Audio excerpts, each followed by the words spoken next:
hurry!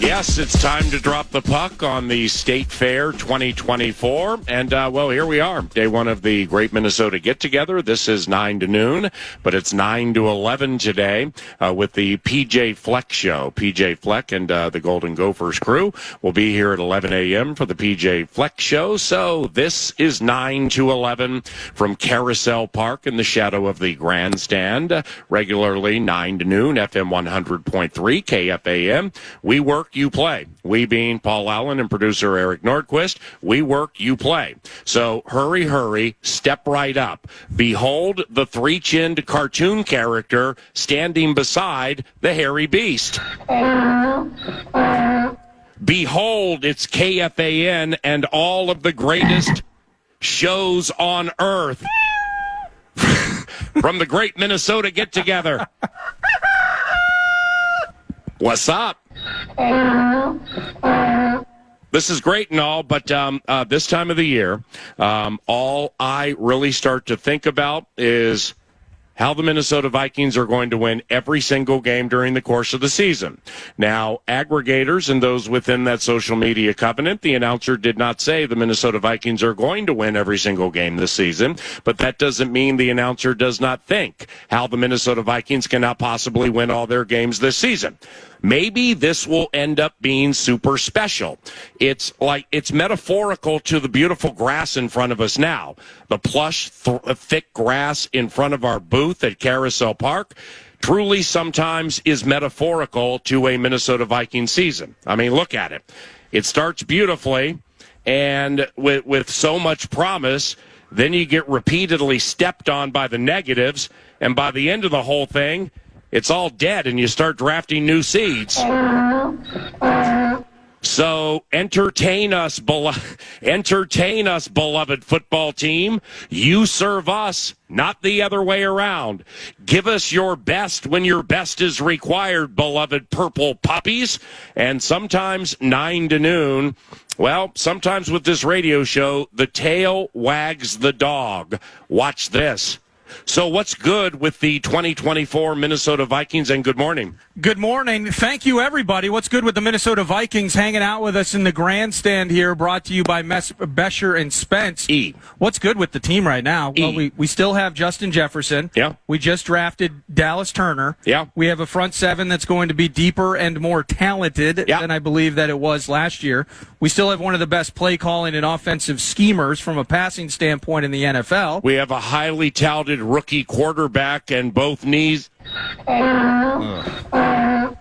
Continue. Oh, my goodness. Well, we didn't draft him, and we had to poach him from the nasty neighbors to the east, but we're all very excited about Aaron Jones in 2024. TJ Hawkinson's going to be on the mend, something to hope for and look forward to. We sell hope like carnival games sometimes here 9 to noon. Yep. And the idea of a healthy TJ Hawkinson is such a beautiful thing. Harrison Smith is still on the squad. We have an undrafted rookie that took not only the team but the league by storm at a middle linebacker spot, an opportunity to be better. Yeah, he was trying to win Defensive Rookie of the Year from under the cover of darkness. And even though the rookie's knee went balky, even though he had surgery, even though he is out for the remainder of the 2024 season, Sam, the man on the fan, was the plan from minute one already, PA. So nothing changes. We're ready to ride here in a couple of weeks. Why do we love the head coach, Kevin O'Connell? I love him because we've seen the culture evolution, PA, with the Minnesota Vikings over the last couple of years. As much as I respected Mike Zimmer, we saw the final 2 years, we saw a devolution, you could say, in some respects. And what? A devolution. Oh, I thought the devolution was when Stephon Diggs played here. But anyway. The energy and the spark as this team has gotten younger, has gotten more financially flexible, and it starts with the personality of your head coach. And this is a guy that has not only endeared himself to players, could be an age thing, he's still in his mid-late 30s. He and Harrison Smith can get together and talk about what it's like to be old in the National Football League from one's perspective, young from the other's perspective. But I think that not only the culture, but his ability to maximize some of the weapons we have on offense, not perfect, but certainly a rising star in the coaching ranks. I think the respect that he's been shown league-wide speaks to some of that. That's part of the reason we love Coach Kevin O'Connell. It's KFAN providing hurry, step right up, the greatest shows on earth. Speaking of Kevin O'Connell, head coach of the Minnesota Vikings, I kept this back in my last membrane from what he said after the Green Bay Packers rolled into U.S. Bank Stadium and ran roughshod on Jaron Hall and our favorite football team. He had a highly underrated quote about what was going to take place the next season, and here it is. And I will have my vengeance in this life or the next. So the Green Bay Packers are in the division, along with the Chicago Bears and the Motor City Kitties, with the tail wagging the dog that makes up 9 to noon, which actually is 9 to 11 today. Thank you, Coach Fleck. How do the Minnesota Vikings win the division? Now, I just want to make sure before we answer this question, PA, we do not root for injury, correct? No, we don't. We don't root for negativity in general in life, but specifically we're not rooting, even though they're not our favorite teams, we don't root for them to get hurt? No, we don't root for them to get hurt, but negativity has tentacles to it. So, like, if key players for the opposition within the division, well, if they want to have arguments in the locker room and, like, have derision and stuff like that, well, I mean, that's, that's not an injury. You can go ahead and have that consternation and angst if you want, but anyway. It's going to be an absolute meat grinder of a season. In terms of winning the division, all you got to do is downturn for week 1 with the Giants, and then San Francisco, we're looking at a bunch of holdouts. We're looking at a rookie into second-year regression for C.J. Stroud. We're looking at a regression for Jordan Love, who I believe we'll talk about in a few minutes. Then we go, and there's consternation in the Jets' house right now. Plus, we're going to London. It's going to get weird, and we'll have an opportunity to walk off with the rookie Will Reichard. Then we're 5-0 into the bye. We come out. The Kitties are unprepared for a nooner. They haven't seen Dallas Turner yet as he evolves and he gets better into the midpoint of the season before the rookie wall. Preach! Then you go, it's McVay, it's teacher and Tyro. Is that correct? Mentor and Tyro. You remembered the word Tyro. So we're going to go and beat the Rams. That's pretty obvious. Sadly, even though we don't root for it, there will be injury issues and frustrations with the Indianapolis Colts by the time we see them early November. Then it's the Jacksonville Jaguars. They lost 5 of 60 and last year and found themselves out of the playoffs. We can handle that business. No more Brian Burns. No more problem for the Minnesota Moving Company. Preach! Tennessee Titans, Will Levis. He puts mayo in his coffee, so no chance there for them. Caleb Williams, he looks good in preseason games. That ain't real. Hard Knocks, they're not even allowed to use vulgarities, PA, so they're going to be politely losing near Thanksgiving. The cards are the cards. Jonathan Gannon, I like the guy. He has no shot. Then it's Kirk at U.S. Bank Stadium, and we're going to show him what he's missing. Then you beat the Bears again, and you go to Seattle, new head coach, no more Pete Carroll. He's chewing gum down at the University of Southern California again. You handle business there. Yeah. And you know what? We'll split the final 2 with the Packers and Lions, and we will be NFC North champions. Some would say... Okay, calm down. But others would say... I feel you. Yeah, round of applause for that little breakdown right there. Hey, that was nice. The tail is wagging the dog, by the way, 9 to noon today, which actually is 9 to 11. PJ Fleck here at 11 a.m. That's going to be fantastic. Should the Minnesota Vikings, should 9 to noon be getting loud into the regular season that the Minnesota Vikings should throw the ball not only to Justin Jefferson, Jordan Addison, maybe Jalen Naylor, TJ Hawkinson when he's back, but should we be throwing the ball more to tight end Josh Oliver? And the reason I say that is because this time last week, yours truly, by choice, was in Cleveland, Ohio. I was not detained. It was not some type of Gridiron Gospel witness protection program. I was there by choice for joint practices between the Vikings and the Cleveland Browns. And with Elite Football Minds Pete Bursich and Gabe Henderson, Vikings.com, well, joint practices work a little like this. We happen to be 5 feet away from the Vikings' first offense against the Browns' first offense, and behold, Darnold looked left, held the safety, looped one up, back center of the end zone, caught Josh Oliver, touchdown. Vertical was 38. His vertical was pretty good. I have no idea how high it was, but it was pretty good, and he came down with it. Should 9 to noon get loud about the Minnesota Vikings throwing more to Josh Oliver? Well, I'm kind of disappointed we're even talking about this on the air, because the privilege that you have to go to Cleveland and work so closely with the Minnesota Vikings, you're not supposed to share company secrets. I understand that. You've been so good at that over the last couple of decades that you've just actually shared a company secret on the radio. Kind of. A company secret shared actually would be former Vikings Zadarius Smith acting the fool and yelling at a member of the Minnesota Vikings who dropped a pass and said, "Man, you can't catch a cold." Now that would be sharing a company secret. Well, he didn't say that to Josh Oliver, and we can let the adversary think that we just drafted him for run blocking. Yes. For a running offense that was... Well, it was 28th in the NFL. So the run blocking thing didn't work out. But I remember a year ago, you mentioned quotes from the head coach, Kevin O'Connell. A year ago, he called Johnny Munt the best third tight end of any team in the NFL. In the history of the National Football League, Johnny Munt, I got all his albums. Well, now he's the best backup tight end in the history of the NFL. Because TE1, Josh Oliver, you've been sweating over Robert Tonyan. Yeah. Love that athleticism.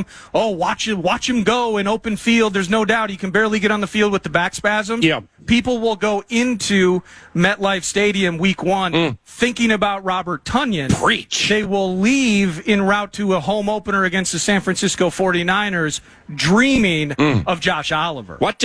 Super Bowl, homeboy. Ma'am, we will get to the kicker eventually. The extra point, is it? It's no good again! Get the hell out of here! But that's the whole thing with Josh. Again, and the Vikings only lead by 2. Come on! You were saying, Mr. Bursich? That's the whole thing with Josh Oliver. Sorry for the clipping penalty. The thing with him, from the blocking, from the physical standpoint, I remember a game last year against the Chiefs. I think it was the opening possession. And he catches a pass, gets his way through one tackle, and immediately fumbles the ball. That was the story of 2023. And trying to find value, what does he bring to this team? This is the bit that he has to bring right now with T.J. Hawkinson. Yeah. He has to be an option. We talk about that when it comes to the rushing attack in general. It has to be an option, has to be something that people respect. When Josh Oliver's on the field, he has to be something that they respect, that they acknowledge. And what he's been doing in camp is pretty fantastic thus far. Well, the miscue from last year actually took place in calculated fashion, ladies and gentlemen. It was a negative moment for tight end Josh Oliver, but he was setting everybody up for the 2024 season. In essence, he was executing an Oliver twist. Jordan Love is 14. What? Jordan Love is 14-1 to win National Football League MVP. Okay. Jared Goff is 25-1 PA. The division favorites, I believe, the Detroit Lions. Jared Goff is 25-1. Jalen Hurts is 14-1. Right. Lamar Jackson, the defending MVP, and we talked about him a bit yesterday, downturn for what? He's 15-1. Downturn for what? Brock Purdy. So again, you have Jordan Love in the same conversation as Jalen Hurts at 14-1, Brock Purdy at 16-1. The Niners and Eagles, I look to be that they're the class of the NFC. This is absolutely preposterous. Unbelievable. But in the same respect, Jordan Love was pretty damn good, PA. And we can dig into the minutia of, he didn't really blow up until the run game got going. He didn't really blow up until Aaron Jones, a member of the Vikings. Right. He got healthy, and they ran for 130 plus, nearly 140 yards a game for the final 5-6 games of the season. Now we're talking. That I truly believe played into a lot of their success. But whether it's Matt LaFleur saying we don't have a number one wide receiver, which he's right, they have a lot of good bodies in that room and a couple of hit tight ends that they nailed. So Jordan Love, well, It's just painful, PA. It's painful. I don't think they're going to go in the essence of depressed Minnesota Vikings fan. Well, they got Favre for a song, then they find their way to Aaron Rodgers. Now they found their way to a third Hall of Fame QB. I don't believe that by any stretch of the imagination. I think that's ridiculous. But he's pretty damn good, PA. And 14-1 just stings a little bit. So many familiar faces out of the gate for the 9 to noon presentation, which is actually 9 to 11 today because PJ Fleck, coach of the Golden Gophers football team, will be in this chair about a couple of hours from now for Golden Gophers Weekly, the PJ Fleck Show. They open a week from today against the North Carolina Fighting Tar Heels, sans Drake May. They're down Drake May, Hakeem Nicks, and Lawrence Taylor. So we have a chip, chair, and chance to win, but all these wonderful, familiar faces. Steve from Andover, Mabel from Fridley, great to see you. Hi, Rube. And regarding that Jordan Love 14-1 to win National Football League MVP. And the silence you hear is Lambeau Field. So with the Minnesota Vikings, speaking of quarterbacks, what's it going to look like with Sam Darnold at the helm? Sam Darnold. I have no idea yet. Neither do I. I kind of have an idea, but it's all a projection. I'm excited to see it. And the thing with Sam Darnold, the social experiment that's going to take place, that a quarterback who is drafted is certainly affected and impacted by the environment, whether it's the coaching staff, it's a historically bad franchise where a lot of these top QBs will start their careers due to the draft, the coaching scheme and everything that goes into it, their teammates, all of those things. Voice crack. Ooh, gerbil shift early. It's first segment of the show. There are kids here, but yeah, kids love gerbils. Go ahead. Sam Darnold, when given time, has proven the ability, talent-wise, to make a ton of plays. Decision-making has been skeptical at times throughout his career. The idea of the weapons that he will be enjoying and employing here in Minnesota versus what he saw, whether it was in Carolina or the New York Jets, infinitely greater, no contest. From a coaching standpoint, what he did not enjoy either in Carolina or with the New York Jets, who are still pining for the days of Joe Namath. That's been their quarterback situation over the course of time. He's getting something extra, something infinitely greater in a coach in Kevin O'Connell. So there's a true projection to this and a true faith to this. And so I would like to go back in time, be a fly on the wall, and find out ultimately the past or not. Ultimately, the Dobbs decision did not bear the fruit that it was expected to. We got about 6 good quarters out of the kid. Amen. But certainly a player, whether it's draft, it's need, what's available, man on the street, was Joe Flacco an option and they went with Dobbs? Who knows? I don't. The type of quarterback that Sam Darnold is, if he's just doing the things he's supposed to do. Yeah. That's what I say to my kids. Just do the things you're supposed to do. Do the things you used to do that made you good. Copyright, ack-ack-a-dack, give Common a whack at the fair today. So whether it's a 9-year-old girl, she gets to go outside, play on the trampoline when she does the things she's supposed to do. Yeah. I would say the same thing to a 26-year-old. Matt LaFleur, a big part of that conversation with Jordan Love, is that he played within the offense. And learning, and now those back foot throws, he's no Aaron Rodgers, so he's probably got to knock that off if you're a green and gold fan. Mm-hmm. But doing the things you're supposed to do within the construct of the offense, Matt LaFleur, a very good coach, and got massive returns from Jordan Love.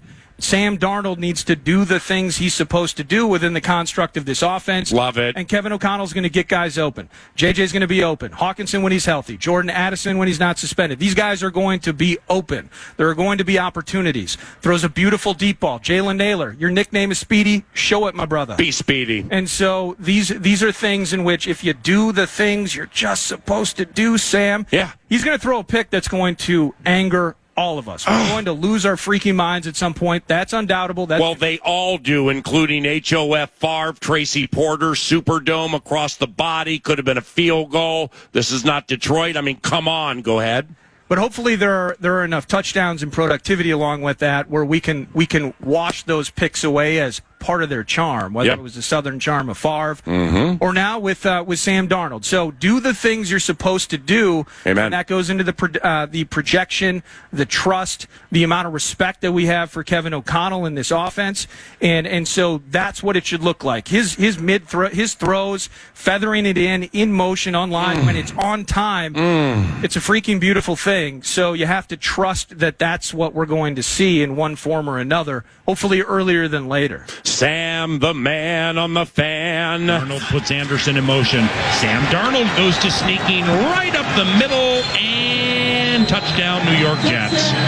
That is Sam Darnold's first National Football League rushing touchdown, and it's 27-16 Minnesota. Are we rooting for Kirk Cousins down Atlanta way? Are we rooting for, what's up, my brother? Are we rooting for Cuz Buzz, Hey 8 down Atlanta way? Is that a yes or a no from the stands here? I'm seeing a lot of head shaking. What? Okay, we got a decent little crowd here. If you are, it's radio. If you are not rooting for Kirk Cousins, just make a lot of noise. If you recognize he gave us many good memories here and is a very kind man, as are you, you're going to turn the other cheek and root for Kirk Cousins. If that's you, make a lot of noise. That's kind of split. I think this is... what about us?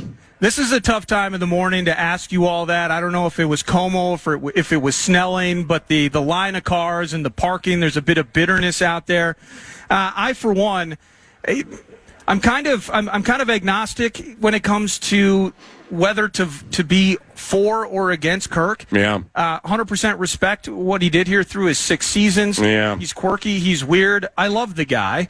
But in the end, the idea of, is he on MVP pace? Am I specifically going out of my way to check the Gamecast online to see how he and or the Falcons are doing? If anything, my biggest attention that I'll be paying are the all-in moves, the all-in style moves. And we talked about this, I think, when you guys were in Cleveland. The perception of going all-in with the Justin Simmons trading for Matthew Judon, the acquisition of Kirk, way overpaying versus everyone else in the market in terms of a money thing for Kirk. So they just got the deal done. The perception that they're going all in, whereas an acquisition of a Stephon Gilmore here in Minnesota would be considered desperation.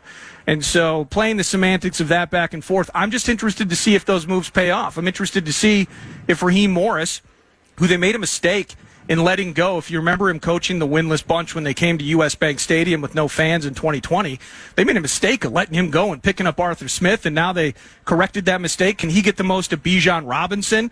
Maybe as a fantasy football talker, you're looking to see how they're doing down there. I don't want him to get hurt. I want him to play his game. I want him to have whatever form of success that is. Except when Zimmer takes over for McCarthy midseason. I hope Zimmer's defense just absolutely pummels him. And then I hope that he gets his butt kicked here in Minnesota later on in the season as well. Yep, when the Vikings play the Atlanta Falcons. Can't wait for Dim Birds to take that L. Do we already love J.J. McCarthy? Do you already love J.J. McCarthy, even though we weren't going to see him this year in the first place? But it seems like we saw enough to know that we probably got something. Little J.J. McCarthy, 21 and a half years old. Man's got some spunk. Man has je ne sais quoi. And he has a presence about him about which everybody talks. Do we already miss the rookie from Michigan? I already miss him. We're going to talk about him and some rookie QBs later in the hour. I'm sad. I have FOMO as the season starting. With these preseason games, they don't mean much. People are trying to get roster spots and such. The plan A was always the plan, and that's the plan still being executed from a Sam Darnold starting week 1 and beyond standpoint. Yeah. But just being able to see, hey, what would have J.J. McCarthy, what would he have looked like in those joints? With Myles Garrett trying to work his way around Christian Darrisaw. Yeah. What would that have looked like trying to find JJV, that Emerson cat? What would that have all looked like? I'm missing out on that. I'm missing the idea maybe of him even getting snaps in Philly this weekend. I'm missing out on all of that. Same. Eventually, he's going to be around the team. We're going to see him on the sidelines and all of that. I feel bad for him. Physical reps that he is missing out on, all of that. I already love JJ, and when we talk about these other rookies here later on in the hour, just feeling some FOMO, man. I'm missing out. And finally, excuse me while I whip this out. how excited are you to go to Philadelphia tomorrow and fly with the team, and why? Well, this would be a better question for my wife Molly. Thank you. Home with my 2.5-month baby. Amen, brother. How excited is she that I'm going to be gone for 36 hours? I'll be sending her photos, talking, the Wi-Fi in the hotel room doesn't work. I'm just trying to watch something on TV. The bathroom situation, it's dirty, it's terrible. The flight was awful. Everything was, while I'm just sleeping so peacefully in a hotel room in Philadelphia. How about that? And paying for it in the terms of resentment and makeups over the next 60 days. But I can't wait to go to Philly. Third preseason game. I've never been more excited for it. There's no doubt about that. That's beautiful. Oh, Alan, you are a nut job. Okay, well, screw you. It's 9:25. Welcome to day one of the Great Minnesota Get-Together. We got the Pro Shop around there. Why don't you tell everybody about a little Pro Shop and why they should drop some hard-earned cash to buy some of that second-to-none gear? Well, every year we have cool shirts. Some of you are wearing them out there right now, and so go find yourself a shirt. We're home of the Wolves. We're home of Gopher Sports. We're home of the Wild. We are truly your sports leader, and Lil B and the promotion staff, they do an absolute kick-butt job at putting different ideas together every single year. They email all of us about 15 times, and nobody responds throughout the course of the summer because we're jerks.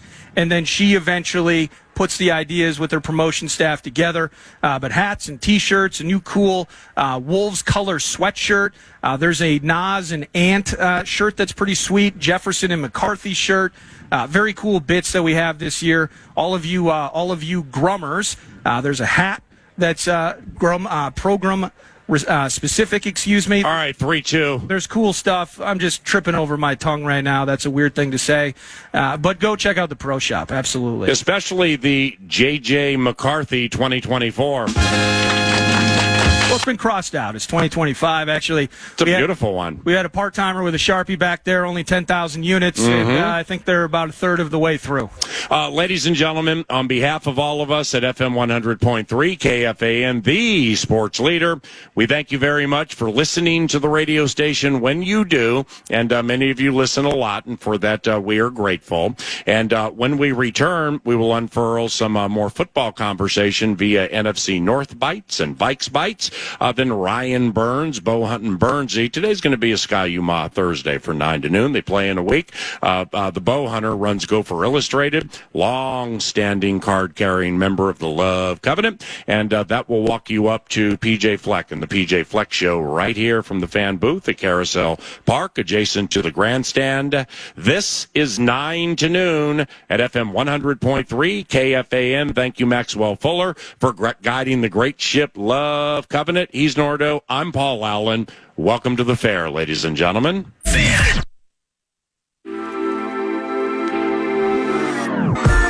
Your Minnesota Lynx return home tomorrow night to wrap up a home and away series against the Las Vegas Aces. Catch the game right here on KFAN or anywhere you go with the free iHeartRadio app.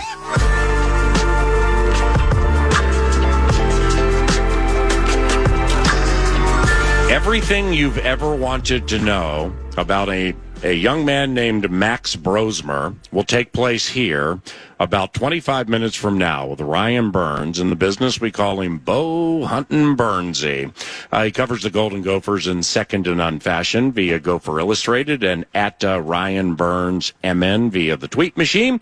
And that's going to make up 2 consecutive hours of hardcore Golden Gophers football coverage. And why wouldn't we? A week from today, they open at home against the North Carolina Tar Heels. When you look at that schedule, it's weird. Tar Heels ain't weird. Played them last year. But then we have Rhode Island here. It feels like Bob Motzko's team playing somebody to get to the Frozen Four. Then Nevada Sands, Colin Kaepernick and Nate Burleson. They are at Minnesota September 14th.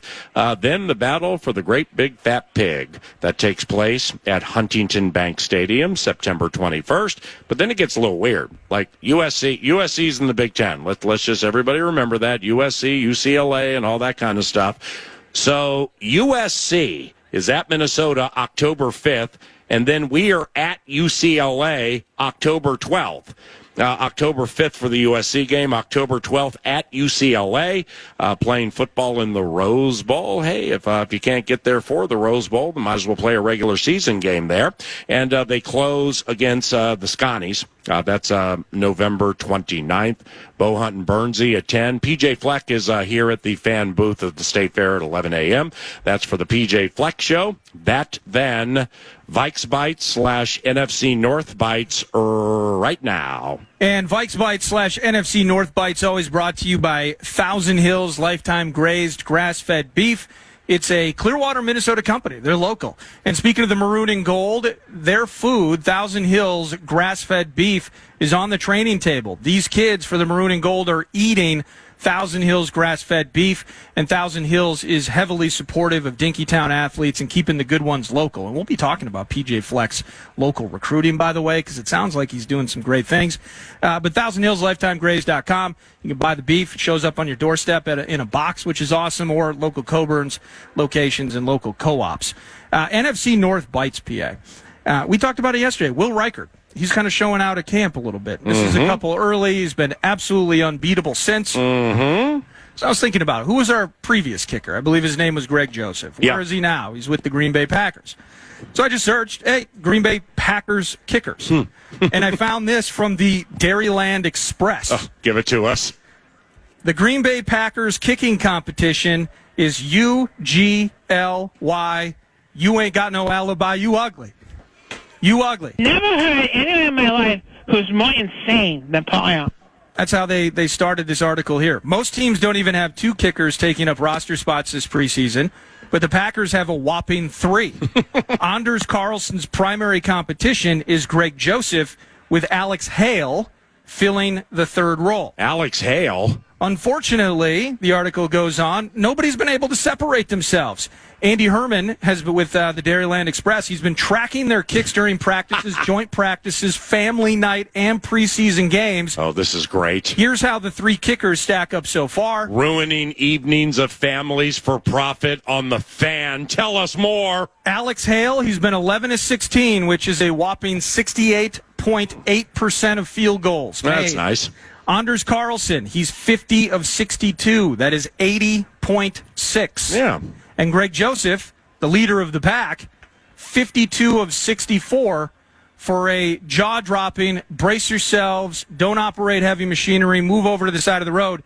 Greg Joseph's making 81.2% of his kicks. And we draft a kid from Alabama who is the all-time leader in scoring in FBS history, and the kid never misses because this guy's playing fast. GM is crazy. GM is crazy. Go on.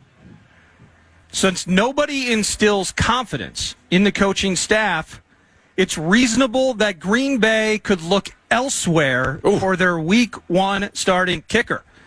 And then the Dairyland Express goes on, Randy Bullock is an option. 11-year veteran, etc. Wow. Tanner Brown, Matthew Wright, and Austin Siebert/Seibert. Damn. They're already looking at options to replace the kicker. PA haven't even played their 3rd preseason game. Dairyland Express, a Dairyland diary, if you will, and there's trouble. What about your kicker? Do you have any issues with your kicker right now? You worried about him? Yeah, it's radio. He's talking to a lady in front of us with a Green Bay Packers shirt. Hello, ma'am. Goodbye, ma'am. Sorry. In your face, Milwaukee. Enjoy the fair. Yep, sorry about the button bar. Just started working. What's next? Let's go to the Chicago Bears, PA. That's some legit stuff with the kicker spot, though. No, it's a huge clipping penalty for the Pack. Damn. Feel awful for them. There's no doubt about that. No doubt. So we know about Caleb Williams. We know about the Hard Knocks special via HBO. But Alex Ballantyne of Bleacher Report suggested a trade with the New York Jets for former Eagles Pro Bowler Hassan Reddick, and that it could alter the NFC North race this season. Here's Ballantyne. On paper, Chicago Bears have done a lot to be completely different, a completely different team in 2024. Caleb Williams has looked great in the preseason. Keenan Allen and Roma Dunze changed the dynamic of the passing game. The defense was already making strides under Matt Eberflus last season. Yeah. the Bears defense will have to take another step forward if the team is going to win the division. One final opportunity to push them to the next level would be working out a trade for Hassan Reddick. Former NFL executive Scott Pioli said in an appearance on Good Morning Football on NFL Network, the Bears were one of the teams that were trying to get Matthew Judon in trade talks with the Patriots. Now Hassan Reddick, who I think he's requested a trade, couldn't get a deal, joined them from Philly last year. Right. And he's disgruntled. He wants to leave.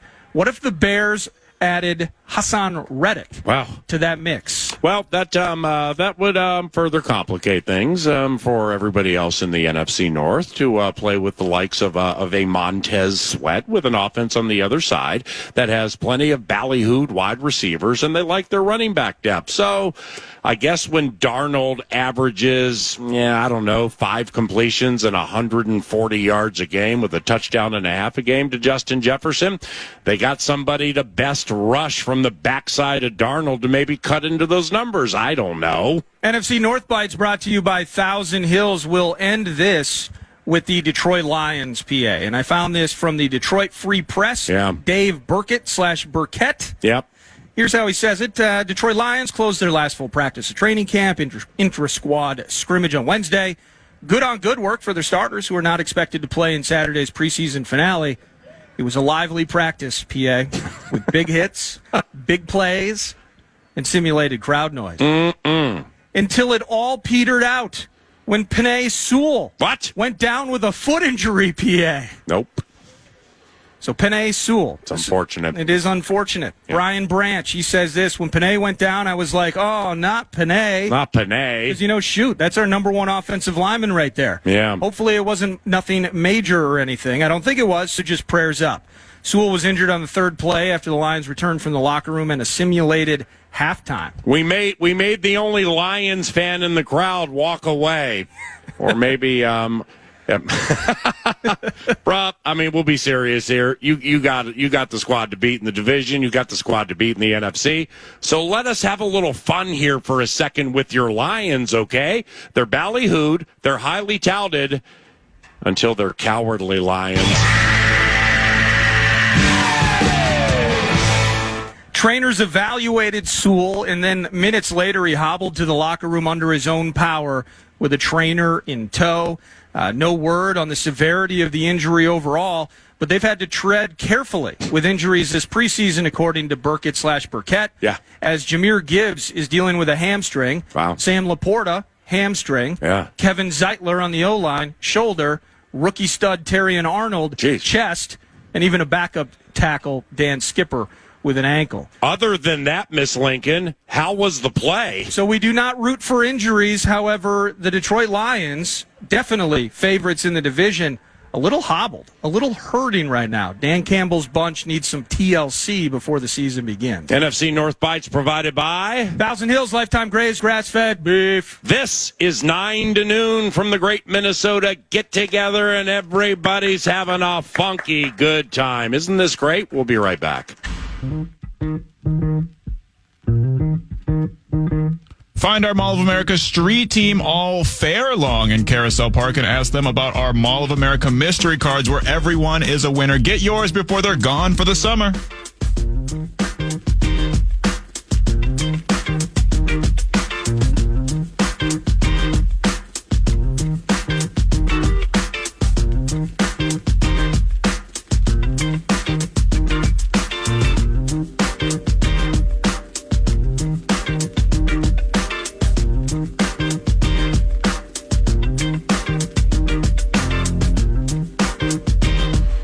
So 9 to noon, which actually is 9 to 11 today, with yours truly, Paul Allen. Hello, Esmeralda, Queen of Skyuma Nation. Welcome to the fan stands provided by Mesh, Besher, and Spence. Don't forget the Pro Shop around the corner, everybody. Take a peek. The hats are really cool. A lot of really, really cool things. If you're a baseball cap guy, I think you'll really like the KFAN hats and much more. That's right around the corner. It's the old pro shop. But earlier we, in passing, we discussed Minnesota Vikings rookie quarterback J.J. McCarthy and his messed up meniscus. And, even though old J.J. might not have played this year with the assumption, and this would be a team assumption too. What up, AD? With RA32. With a team assumption that Sam Darnold's going to be pretty good this year. What up, Adam Daniel? RA32. So McCarthy might not have played this year, but still, we had seen some really good things from the young man, and we got a nice little applause for him earlier with people like super sad that they were missing J.J. McCarthy, even though he may not have played this year. Well, now the good just gets gooder, best gets bester, and the news just continues to be of the salacious variety. In that the Denver Broncos. All right, now remember. There were 6 quarterbacks drafted in the first 12 picks for the first time in the history of the National Football League. That means that there are people who think all 6 of those quarterbacks are going to be of the franchise-changing variety. And one of those quarterbacks, who was taken right behind young J.J. McCarthy, is a quarterback of the elderly variety named Bo Nix, like our guy's 21 and a half. Bo Nix is 24, and I think he's going to be 25 in like January or February. So from Auburn to just his across, my man covered more ground than Lewis and Clark with his college career. Well, he has won the starting quarterback job for the Denver Broncos. All right. So anytime you're ballyhooed, anytime they put a lot of confidence in you, and anytime they take you hoping that you will help immediately and you win the starting job, well, that's the goal. And my man looked really good in the preseason, specifically with the running complementing the passing. The problem is, playing for the Denver Broncos, he plays for Coach Sean Payton. And Minnesota Vikings fans immediately will have chagrin find the countenances of the faces that are here in the fan stands, because we know, and musical wizard Adam Daniel knows better than anybody, Sean Payton is the anti-Vike. When he wears his visor, there are 7 horns that are coming out of it. And we can explain that later. He's the anti-Vike. He does everything he can to suppress everything that is Minnesota Vikings football. He even tried to suppress a miracle until that thing went the wrong way for Sean Payton. So here's the conundrum, is while the 9 to noon covenant, with the bleeding of the purple and gold variety is a 10 of 10, we don't want the anti-Vike to win, and we don't want him to succeed. But we also, at least yours truly, has a really difficult time rooting against a kid. Being a dad of a 23 and a 21-year-old, and I got a whole bunch of surrogates in the world too, it's really difficult to root against a kid. So I'm perplexed right now. I want Bo Nix to do well. He's just a kid. He's just a baby slinger, and I want him to do well. But for him to do well, that means the anti-Vike does well. And we don't want the anti-Vike to do well. How do we handle this? Well, as I said earlier, I still have FOMO, PA, and he wasn't going to be part of the plan. If you look at it, the Vikings, of those 6 QBs that were taken in the top 12, the quarterback situation here was Bo Nix, was Sam Darnold a better veteran option than a Jarrett Stidham in Denver, for instance. I would say Sam Darnold's a better option. And you look at, of course, we were talking about Atlanta. So Michael Penix Jr. is going to sit behind Kirk. So we know those things. And Drake May is going to fight it out against Jacoby Brissett. But otherwise, whether it was Denver, it was Jaden Daniels, Washington, trying to battle against Marcus Mariota. That's not a contest. And Caleb Williams in Chicago. We kind of knew that we might be sitting here watching these guys make these starts specifically early in the season, while our guy chilled on the bench. I can't root for Sean Payton, and therefore I actually will not root for Bo Nix. pass for 4,000 yards and a ton of TDs, go 8-9, and get stuffed at the bottom of the AFC West. Have a good career. Could happen. Luck. And at some point after Sean Payton leaves Denver, right, maybe then then he can continue to flourish, and mentally we can, I guess, pettily let the Broncos win games again. It's difficult for me to root against Baby Bo, but I think you laid that out eloquently and perfectly, and it has some turn the other cheek to it. So we're in on that. But these rookie quarterbacks, yeah, man. Now Drake May, the quarterback from North Carolina, who played against Esmeralda Sky Yuma University last year and looked quite good, specifically with them feet. Drake May is a quarterback for the New England Patriots, and that was somebody, if you believe some reports, the Minnesota Vikings had a lot of interest in. All right, so he gets taken way before J.J. McCarthy gets taken. Well, Drake May, Sunday night, 7 o'clock cornfields.